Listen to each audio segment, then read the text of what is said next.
Sahabat Bahasa, jumpa lagi dalam siniar Bahasa dan Sastra Balai Bahasa Provinsi Jawa Tengah. Pada kesempatan kali ini, kita akan membahas tentang aksara Jawa, khususnya tips mudah mengajarkan aksara Jawa. Tentu kita mengalami kesulitan, apalagi generasi zaman sekarang ini, untuk menuliskan aksara Jawa. Nah, pada kali ini telah hadir Pak Bambang Sulanjari. Selama kira-kira setengah jam, kita akan bersama-sama membahas tips mudah untuk mengajarkan aksara Jawa. Selamat datang Pak Bambang di Balai Bahasa Provinsi Jawa Tengah. Sebelum kita memulai perbincangan kita, mari kita sapa dulu sahabat bahasa, Pak. Sahabat bahasa dimanapun berada, berjumpa lagi dengan Balai Bahasa Provinsi Jawa Tengah dalam siniar apa namanya? Siniar Bahasa dan Sastra. Iya, siniar Bahasa dan Sastra. Si Karena Bahasa. saya bukan bos ya, jadi lupa. Terima kasih Pak Bambang Sulanjari sudah hadir di sini bersama sahabat bahasa. Kira-kira sekitar 30 menit Pak, kita akan berbincang-bincang tentang tips mudah mengajarkan bahasa Jawa. Nah, sebelum kita memulai lebih jauh, mungkin sahabat bahasa ingin berkenalan dengan Pak Bambang. Aktivitas Pak Bambang selama ini, selain pengawal revitalisasi bahasa daerah di Balai Bahasa Provinsi Jawa Tengah selama hampir 4 tahun ini ya Pak ya? Iya. Ya, aktivitas Pak Bambang apalagi Pak? Ya, saya sehari-hari mengajar di program studi pendidikan bahasa dan sastra daerah di Universitas PGRI Semarang. Kemudian kebetulan saya juga dipercaya menjadi Sekretaris Umum Persatuan Perdagangan Provinsi Jawa Tengah. Jadi dalam Jawa Tengah, Mbak Cynthia mau nanggap siapa? Nanti sahabat bahasa kamu mau iya. payah ya Pak. Iya. Kemudian saya juga di KSBM, Komite Seni Budaya di Jawa Tengah, di PPBDI, ya, Pak. Iya. Perkumpulan Pendidik Bahasa Daerah Indonesia Jawa Tengah. Kebetulan saya juga di sana bersama teman-teman pendidik selama berjumpa kawan-kawan di PPBDI di mana berada juga, yang saya yakin juga bagian dari sahabat bahasa ya.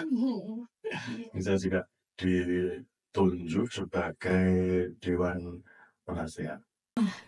Sibuk sekali ternyata aktivitas Pak Bambang, terutama aktif sekali di bahasa dan sastra Jawa ya Pak ya. Betul. Nah, ini yang menjadi momok atau hal yang menakutkan ini sebenarnya aksara Jawa ya, karena memang banyak yang belum bisa atau bahkan sama sekali tidak bisa untuk menulis aksara Jawa. Nah, sebenarnya penting ya Pak ya untuk mempelajari aksara Jawa. Nah, Kenapa ini penting Pak? Ya, aksara Jawa itu kalau kita kembalikan ke mengapa ini diajarkan ya, itu kan sebenarnya ini proyek, namanya proyek identitas kalau saya menyebut. Karena secara nasional ini tidak ada kurikulum yang mengajarkan aksara daerah, karena banyaknya nggak punya aksara daerah ya. Hanya Jawa Tengah dan Jawa Barat, seluruh Jawa, Bali, dan Bugis, kemudian ada di Sumatera ada juga ada, tapi tidak seluruhnya. Dan tidak seluruh provinsi itu punya aksara daerah. Nah, aksara ini kan lalu menjadi penting sebagai identitas, ya, di mana kita tahu bahwa budaya daerah itu menjadi penyokong utama budaya nasional. Karena budaya Indonesia itu kan nggak ada, ya, budaya nasional, budaya Indonesia itu nggak ada. Yang ada itu budaya mana yang kemudian dijadikan ini sebagai simbol Indonesia seperti itu ya. Sehingga kita mengenal misalnya tari piring dari Sumatera itu kita akui sebagai tari dari Indonesia gitu ya. Nah, seperti itu. Aksara itu juga begitu. Jadi ini lambang kebanggaan bagi daerah-daerah yang sudah memiliki. Sehingga kalau ini sampai hilang, orang yang nggak punya aksara, saya pengen punya aksara Mbak Sini. Ya, sampai ada di daerah tertentu itu nggak punya aksara, tapi dia pengen menyalurkannya dalam bentuk aksara yang unik, hingga dipinjamlah aksara dari daerah lain atau bahkan dari negara lain. Ada juga ada, gitu ya. Jadi kalau ini sampai hilang sayang sekali. Kemudian yang lebih penting lagi, Aksara Jawa ini sudah berhasil merekam khasanah teknologi, pengetahuan, dan semuanya ya, dari abad berapa ya, kalau kita sebut abad itu yang paling tua abad 9 ditemukan beraksara Jawa. Aksara Jawa itu Iya, abad 9 sampai zaman Surakarta tahun 1700-1800. Berapa tahun, berapa abad itu berhasil disimpan dalam bentuk manuskrip beraksara Jawa ini. Ini kalau kita sampai nggak bisa baca kan hilang gitu. Maka penting sekali. Itu abad ke-9 ya Pak yang mulai Iya. ada. Kemudian benarkah itu aksara Jawa erat kaitannya dengan Aji Saka itu, Genda Aji Saka? Aji Saka itu yang melahirkan Wonocoroko itu ya, Iya, cerita. aksara Jawa. Nah, ini sebenarnya yang perlu kita pahami. Cerita Aji Saka itu adalah salah satu strategi untuk menghafal aksara Jawa. Ya, maka dibuatkanlah cerita gitu ya. Dihubungkanlah dengan cerita. Tidak tahu ini apakah sudah ada sebelum aksara Jawa ini atau bersamaan dengan modifikasi aksara Jawa yang hanya menjadi 20 huruf itu, Wonocoroko itu ya. Gitu. Atau justru lahir setelahnya. Ya. Karena dulu tuh banyak sekali huruf Jawa, aksara Jawa itu banyak sekali. Ya. Jadi lambang hurufnya itu saya lupa itu kalau menghitungnya. Iya, karena ada unsur-unsur aspiran itu dilambangkan dengan huruf. Ya, misalnya sistem ejaannya ya mirip-mirip dengan Sanskertan. K ada K, ada K beraspiran. Ada G, ada G beraspiran. Ada ca beraspiran. Ada lambangnya sendiri-sendiri. Jadi kita bisa bayangkan betapa banyaknya lambang huruf ya di Jawa ini. Nah kemudian era Aji Saka itulah tinggal 20. Ya, tinggal 20. Oleh karena itu kita bisa menduga bahwa Aji Saka itu masih sangat muda. Ya, masih sangat muda cerita Wonocoroko itu. Karena hanya menyisakan 20 aksara Jawa. Ya, menarik sekali Pak, ini informasi baru ya Pak ya. Kemudian banyak orang yang saat ini mungkin sudah mulai meninggalkan aksara Jawa karena menganggap bahwa aksara Jawa itu rumit begitu ya. Lalu sebaiknya siapa yang mulai belajar aksara Jawa? Ya. Semua orang Jawa tentu seharusnya belajar aksara Jawa. Bagi yang belum belajar, kalau sudah belajar ya lanjutkan gitu ya, lanjutkan. Nah, kita seringkali begini, aksara Jawa itu kan mengalami perkembangan yang luar biasa dan semuanya merekam khasanah kebudayaan pada waktunya. Gitu.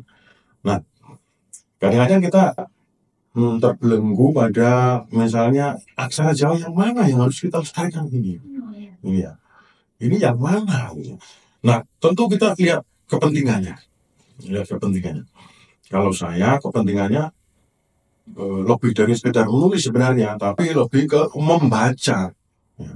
Membaca khasanah yang direkam oleh manuskrip itu. Ya, sehingga aksara Jawa itu, menurut saya bagi orang Jawa masih dipelajari sampai ke akar-akarnya. Gitu, ya. Gitu. Dan seluruh orang Jawa itu wajib itu. Menurut saya ya, karena orang itu berbeda pandangan ya. Iya. Kemudian aksara Jawa itu banyak ya Pak ya. Itu ada berapa jenis aksara Jawa Pak sebenarnya? Kalau aksaranya sebenarnya sama. Cuma kan bentuknya beda-beda. Tapi kalau digeneralisasi misalnya ya tetap bisa ke font yang sama, fontnya sama. Cuma yang membedakan itu adalah aturan-aturannya. Kemudian juga jumlah aksaranya seperti tadi yang saya ungkapkan di depannya. Ketika masih digunakan untuk merekam khasanah pengetahuan Jawa kuna misalnya, di mana bahasa Jawa kuna itu di sana mengenal vokal panjang, vokal pendek, ya, kemudian vokal rangkap dan seterusnya, maka memang aksaranya menjadi lebih banyak. Ya. Tapi ketika aksara Jawa kuna itu kemudian tidak produktif lagi, beralih ya, bisa kita sebut aja misalnya zaman Mataram atau lebih ke sini lagi zaman Surakarta. Ya, di mana bahasa Jawanya sudah beralih ke bahasa Jawa baru, bukan bahasa Jawa kuno lagi. Ya, di sana tidak dikenal lagi vokal panjang, vokal pendek, ya, konsonan double bahkan tidak dikenal. Ya. Dulu menulis Yuda itu kalau dilatinkan Yuddah, Yuda, do-nya itu double. Ya. Tapi begitu Surakarta ya sudah tinggal Yudo gitu, Yuda gitu, ya, gitu. Itu bahasa Jawa yang kemudian dikenal sebagai bahasa Jawa baru atau zaman Surakarta sampai sekarang. Nah, di tengah-tengah itu ada banyak perdebatan, sehingga pada tahun 2021 itu di Jogja diadakan Kongres Aksara Jawa pertama. Ini Kongres Aksara Jawa mutakhir sebenarnya. Kalau dulu pernah ada Dulu tahun pernah ada. iya tahun kalau nggak salah tahun 2002 tahun 1922 itu pernah ada. Satu apa nih? Iya. 1922 kemudian 2021. 2021 itu ada di Jogja, dimotori kawan-kawan di Jogja. Ini mencoba menjembatani itu bagaimana supaya aksara Jawa lebih fungsional lagi gitu ya. Jadi tidak sekedar untuk membaca manuskrip yang ada, tapi dari sisi kemajuan bahasaan, di mana bahasa Jawa kan sekarang juga berkembang ya, banyak unsur-unsur serapan yang masuk, huruf-huruf bertambah ya, misalnya ada huruf F, ada huruf V ya. Itu kan di bahasa Jawa nggak ada. Iya. Ya, maka buatlah di rekayasa lah gitu ya, ada huruf rekaan dan seterusnya. Nah itu, jadi perkembangan ini yang harus kita cermati dan kita adopsi sedemikian rupa supaya aksara Jawa itu lebih fungsional. Jadi yang kita pelajari yang mana? Yang fungsional. Gitu ya. Berarti kalau dari penjelasan Pak Bambang tadi ternyata aksara itu juga mengalami perubahan, dinamika, perkembangan. Iya. Tidak menganggap bahwa aksara itu mati ya sudah itu saja, tapi ternyata itu berubah juga ya Pak, Iya. sesuai perkembangan zaman. Betul. Dulu dari banyak sekali mengalami peringkasan pada zaman kalau teman-teman di pengajaran itu dari zaman Sriwedari ya, tahun 22 itu, yang kemudian nanti 26 juga diluncurkan panduan pedomannya, pedoman penulisan Sriwedari ya. Kemudian berubah lagi di era 2021 ya. Mungkin nanti berubah lagi ya, tinggal kepentingannya untuk apa ini. Kemudian sekarang ini kita ke trik atau trik mudah untuk mengajarkan bahasa Jawa. Nah, bagaimana sih cara mengenalkan huruf Jawa itu dengan cara menyenangkan, terutama untuk siswanya, Pak? Iya, jadi yang pertama sekali itu harus menyenangkan. Ini pertama. Kalau membosankan, nanti siswa bubar. Jadi aksara Jawa itu harus menyenangkan. Jadi jangan, sebenarnya bukan hanya aksara Jawa, ya bahasa Jawa secara umum ya, itu harus menyenangkan. Kalau nggak menyenangkan jadi tidak, dianggap sebagai beban. Ya. Nah, aksara Jawa ini kemudian harus dikemas demikian rupa. Ya, kalau di masa-masa yang telah lalu, ada teman-teman yang membuat beberapa strategi, misalnya dijadikan lagu ya, itu yang membuat ada beberapa yang, tapi yang saya hafal satu itu penyanyi Romo Sudiatmono Mendiang ya, yang sering saya pakai untuk di FTP itu ya, dan mengajarkan itu. Ini salah satu strategi yang sebenarnya bagus, yang aku bisa moco aksara Jawa itu ya. Mungkin teman-teman juga punya yang lain, lagu yang lain ya. Karena saya kemarin lihat di TikTok itu ada. Yang satu guru itu aksara Jawa ya kreatif. Jadi kreatif. Pengajar ini sangat penting ya. Ini lagunya apa, lagu yang akrab-akrab gitu ya. Terus kemudian diisi ini misalnya isinya bisa seperti Romo Sudi tadi, hanya menyebutkan aksara-aksaranya yang mirip-mirip. Ya. Ada juga yang seperti saya lihat di medsos kemarin itu ininya, bentuknya iki ilang sikile, iki ketok ngarep buri dan seterusnya itu. Jadi misalnya ya, iki tambah siji, misalnya dari nol ke ko, kan tambah satu kaki gitu ya. Iya. Nah, lagunya itu noko tambah sikil siji ya, misalnya begitu. Nah, itu tapi saya lupa lagunya seperti apa. Oh, mungkin sahabat bahasa penasaran Pak sama lagu yang tadi diajarkan sama Pak Bambang. Mungkin Pak Bambang bisa menyanyi satu bait gitu. Setuju ya sahabat bahasa? Ah iya. Eh, itu sebenarnya yang pertama dimulai dari eh, tidak ada unsur aksaranya dulu ya. Tapi unsur kebanggaan kita dulu ya. Aku bisa nulis aksara Jawa, uga bisa maca gatekno. Ya, itu aku bisa nulis dulu ya. Iya. Kemudian kita balik, aku bisa maca dulu. Aku bisa maca aksara Jawa, uga bisa nulis gatekno. Nah, seperti itu. Kita mulai dari itu dulu. Ya, itu kita menimbulkan rasa proud, rasa kebanggaan di dalam diri kita sendiri ya. Nah, kemudian baru masuk aksaranya. Ini aksaranya disusun demikian rupa ya. Raga Paya Wada ya. Raga itu tambah satu, Paya tambah kaki satu, Wada tambah kaki satu lagi. Ya. Raga Paya Wada Saca Danaka Ngabanya Tramaja Lata.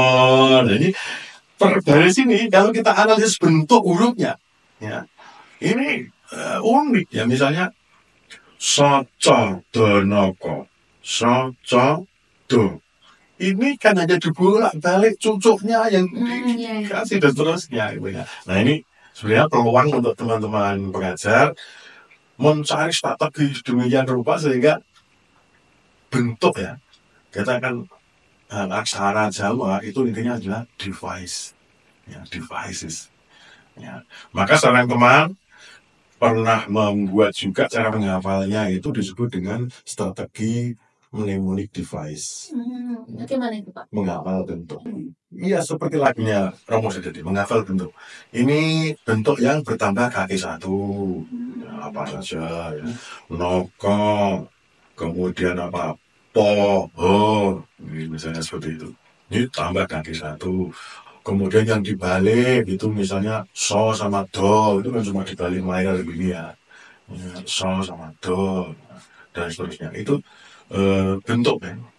Jadi intinya kita menghafal bentuk itu kalau aksara Jawa. Kemudian yang tidak boleh dilupakan itu saya masih ingat betul pesan mendiang Romo Sudiatmono. Romo Sudiatmono itu kan tokoh kejawaannya luar biasa di Semarang. Betapa hebatnya beliau dulu dalam pelestarian bahasa dan aksara Jawa ini. Menurut Romo Sudi itu gini, aksara Jawa itu seperti orang batik.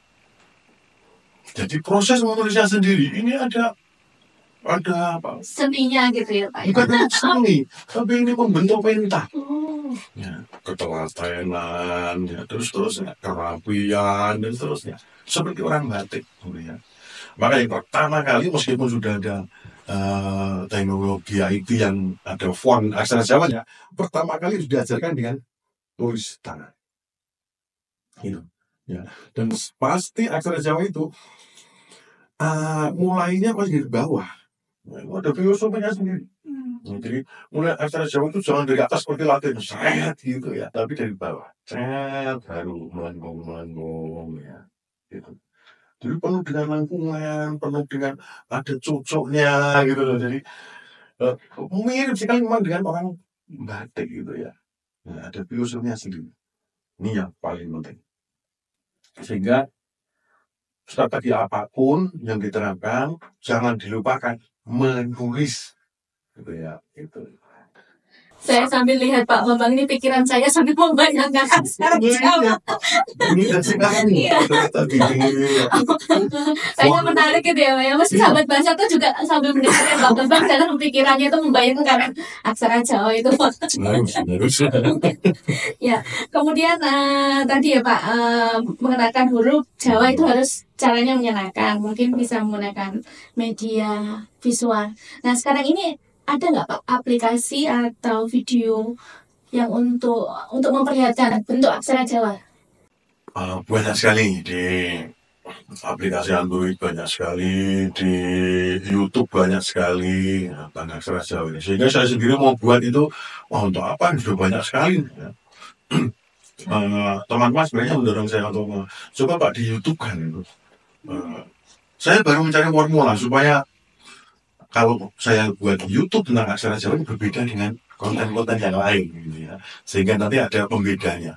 Sehingga teman-teman bisa menambah kasarannya dari channel ini begini, channel ini begini, dan channel saya begini, begitu. Dan yang tidak boleh dilupakan di komputer itu sudah diadopsi, ya, ada aksara Unicode, di mana kita bisa panggil dengan hanya menyeting aja di Windows 10 itu, menyeting aja tanpa install font, sudah ada. Ya. Sehingga kita bisa mengajarkan melalui IT, teknologi komputer. Nah, itu juga daya tarik yang luar biasa itu. Ya, daya tarik yang luar biasa. Terutama teman-teman yang di ngajarnya di daerah pinggiran sampai perkotaan ya. Kalau di daerah pedesaan listriknya kadang-kadang susah gitu ya. Atau laptopnya gitu ya. Tapi laptop sebenarnya misalnya guru yang punya gitu ya, anak-anak satu persatu suruh maju, dicoba mendudul gitu ya. Tapi ini kan hanya temporal aja, hanya ketika di sekolah aja. Ya. Artinya itu saya pandang belum efektif untuk menjangkau seluruh wilayah Jawa ini. Kalau yang bisa terjangkau ya YouTube, ya, kemudian Android, ya, dan semacamnya, medsos gitu ya, itu lebih kerap ke anak-anak muda. Dan bagusnya anak-anak harus nulisnya pakai tulisan tangan, tidak tinggal dudul letut gitu ya. Biar tahu ya cara menulisnya seperti apa, nggak hanya mengenal hurufnya. Ya. Nulis. Yang nggak boleh dilupakan, aksara Jawa itu bukan aksara yang akrab. Bukan aksara yang akrab dengan kehidupan kita sehari-hari. Oleh karena itu harus diakrabi kan gitu ya. Harus diakrabi. Kalau kita hanya mengandalkan pelajaran bahasa Jawa di sekolah misalnya seminggu sekali. Ya, seminggu sekali aja pas materi aksara Jawa itu kebetulan 2 bulan sekali misalnya. Ya sudah, hancur lah ya. Jadi itu setiap minggu itu harus ada PR nulis aksara Jawa. Itu memang kalau menulis itu harus tebal, tipis, terus ada yang miring, ada yang tegak, itu hanya variasi aja. variasi saja ya Pak ya. Jadi terserah mau tebal tipis ya, terserah mau tegak mau miring terserah. Gitu. Ya. Kemudian kalau anak-anak itu kan memang harus pelan-pelan gitu ya Pak ya, bertahap. Apalagi untuk anak, mungkin anak TK sudah mulai diajarkan aksara Jawa ini atau? Karena ini lamban gambar ya, device. Sebaiknya dari TK itu sudah dikenalkan. Ya, baiknya dikenalkan. Cuma kan kita keterbatasan tenaga pengajar ya. Karena untuk PGTK misalnya tidak ada mata kuliah aksara Jawa. Kalau PGSD itu alhamdulillah banyak yang mengajarkan itu bahasa daerah dan aksara daerah. Aksara tentu ketika perguruan tinggi yang ada PGSD-nya itu di Jawa Tengah, di Jogja, Jawa Timur, saya yakin itu ada mata kuliahnya yang bernama bahasa daerah atau bahasa Bantu atau aksara daerah atau apa gitu lah ya. Gitu. Nah, tapi kalau yang misalnya PGSD-nya di Jakarta itu Sulit ya. nggak bisa. Iya, berarti memang harus mengajarkan aksara Jawa ini secara bertahap. Belum. Ya, kemudian pakai cara yang menyenangkan. Kemudian kalau lebih meningkat sedikit ya pakai aplikasi. Iya. Tapi kalau anak-anak kan belum bisa. Oh iya. Ya. Pokoknya utamakan menulis. Menulis dulu. Ya, mungkin yang pendek-pendek gitu ya Pak ya. Iya. Kemudian ada lagunya. Tadi Pak Bambang sudah memberikan contoh. Itu sahabat bahasa bisa membuat lagu-lagu yang lebih menarik, lebih akrab gitu ya. Saya yakin sangat kreatif. Iya. Kemudian mungkin ada permainan-permainan Pak yang bisa digunakan? Iya, ada. Jadi misalnya sebenarnya teman-teman di Jogja itu cara menghafalkan, tapi sayangnya belum kebentuk nih. Tapi menghafalkan urutan. Ono coroko dodo solo podo joyo moko bodongo. Ini di suite. Jadi konsonannya ditukar. Misalnya dari yang baris pertama itu saling bertukar dengan baris ketiga. Kemudian baris kedua saling bertukar dengan baris keempat.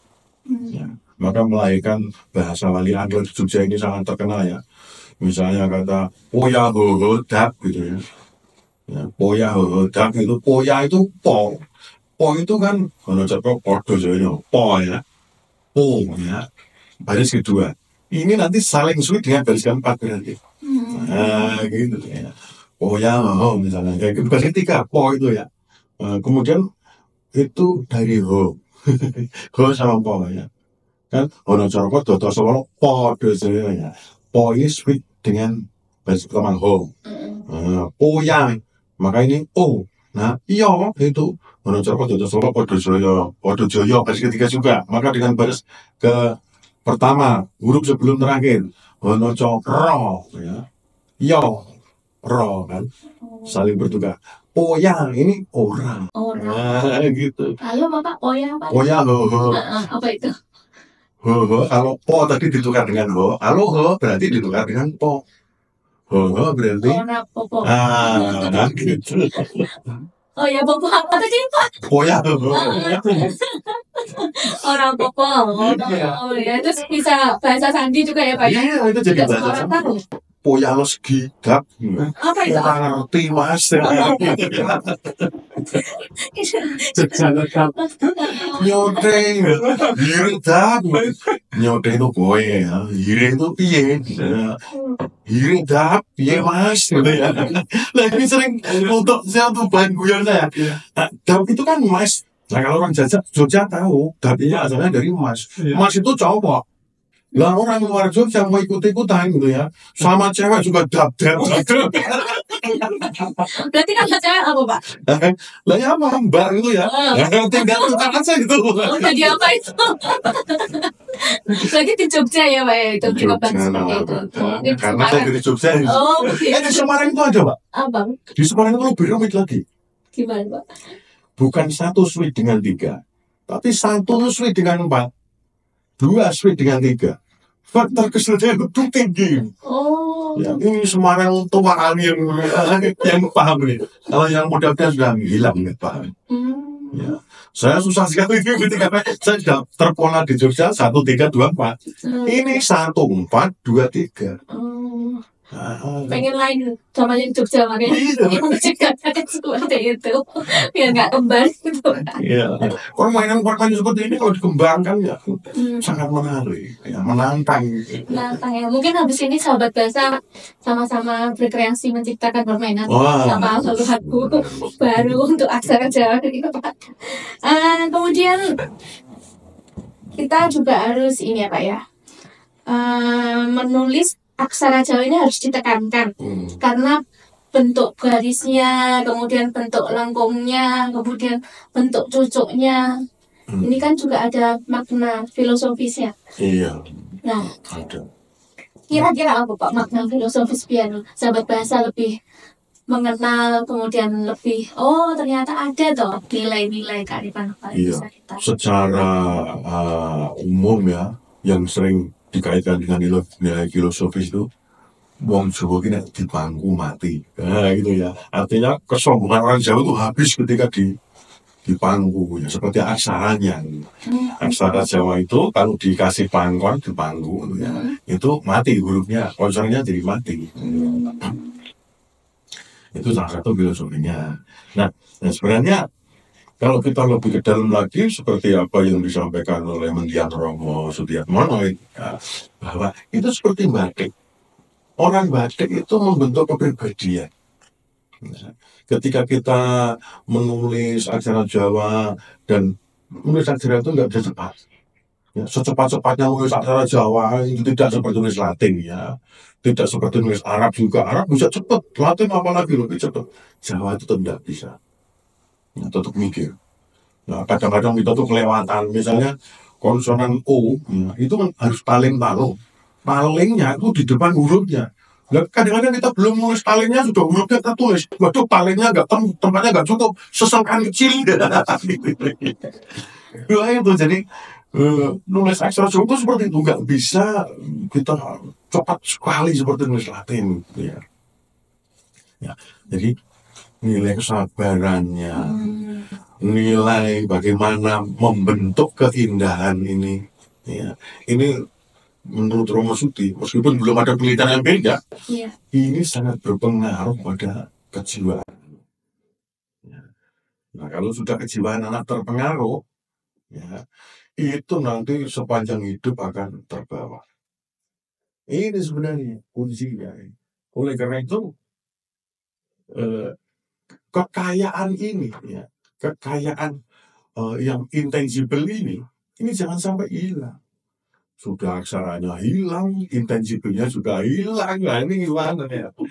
Ya, ini yang harus kita lestarikan, tidak hanya aksara juga. Dengan melestarikan aksara melalui gerak-gerak tangan indah ini juga akan melestarikan nilai-nilai yang kita tidak bisa ungkapkan dengan kata-kata.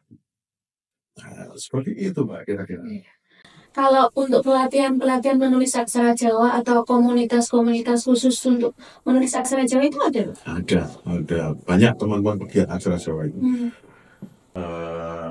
Di Facebook itu juga ada Sinau Nulis Jawa, kemudian juga di platform medsos yang lain itu banyak sekali.